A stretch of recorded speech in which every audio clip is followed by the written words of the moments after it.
nitwa Ndayishimiye Diane, nkaba ndi umumama w'abana 3 n'umugabo umwe, nkora akazi ko kunguruza abantu n'ibintu, nkorera Ngozi Gitega. Nagatanguye nyene maze igihe nicaye ndiyumvira nyene kuza gukora aka kazi kuko narumva umenga niko konyorohera.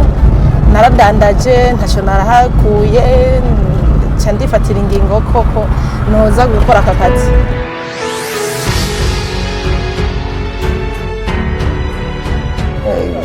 Narabona ko ibyo ndiko ndadandaza atanyungu ndende ndiko ndaronka, hanyuma cyane ndarondera ikindi kintu nokora mu buzima bwaje, mpitamo rero ko noza gukora aka kazi. Imbere yuko ndabitangura twarumvikanye no mushinga ntaye wanje, hanyuma arampuruhusha kugira ngo nze kwiga imodoka.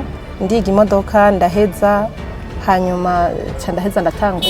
Abantu naho mubona aka kazi karimwe abantu b'abagabo benshi, muri make ndi umwe, ndi umudamu ndi umwe, nta soni bintera, tubanye neza nta ngorane. Duhuriye ku mukiriye nta ngorane, mba nzi ko turiko turarondera twese, je ntaco bintwaye. Nuko nyene ni muri make ni nk'umuntu w'umugabo yirutse, nanjye niruka uko nyene kurondera umukiriye, ntaco bintwaye. Nta rugo rw'umuntu umwe, nta kuvuga ngo hagiye kurondera umugabo gusa, n'abagore dutegerezwa gukura amaboko mu mpuzu tukarondera. Muri make nta kazi na kamwe kagenewe abagore canke ngo kagenewe abagabo. Nk'akamonotera abadamu bagenzanje nuko bokura amaboko mu mpuzu nabo bagakora, usanga ari ibintu biryoshe cane.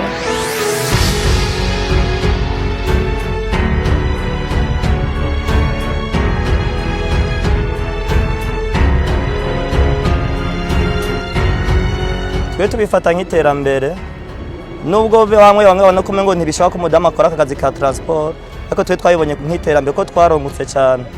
Tubonye umudamu aje gushikiramo aka kazi kacu, afite umuryango s'abana s'umupapa bubakanye, aje ngaha kuri parking twararyohewe cyane. Abo yunguruza nta widoga, ego nta widoga kuko umukiriya aje aramwakira. Si vyiza ko abadamu boguma bizeye yuko abapapa aribo baja ku kazi gukora ubuvuzi bwacu canke nko kudanda canke n'ibindi. N'abadamu nabo boza mu aka kazi kugira ngo umwuga wa transport utere uje imbere.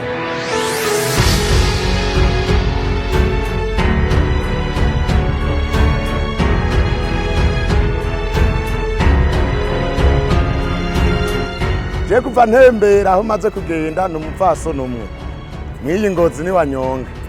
Vyiza rero nk'abashoferi b'Ingozi bari bakwiye kumenya yuko agateka k'umupfasoni ko kubahirizwa, akaba mbere ijisho ry'abandi bataraza bakibifise mu bwoba. Yabishima cyane kuko iterambere si iry'umugabo gusa, iterambere ni iry'abapfasoni n'abagabo, kuko ni iterambere ry'igihugu. Bibaye ngombwa rero bigashoboka bomuha ako gateka kugira nawe yigisha abandi. Baba nabige murabona naho biga bakamara amashuri ubu nta kazi baronka ka misi yose, hamwe arose ingene aza gukora akazi ka transport usanga ari karagakora. Bakamenya yuko bagiye gukora akazi ari ako kuronderera kazoza k'umuryango. Ivyo vyo gusamara bikabavamwo, nimba bahora basamarira mu bintazi bakamenya yuko ibintazi atakamaro bikimaze.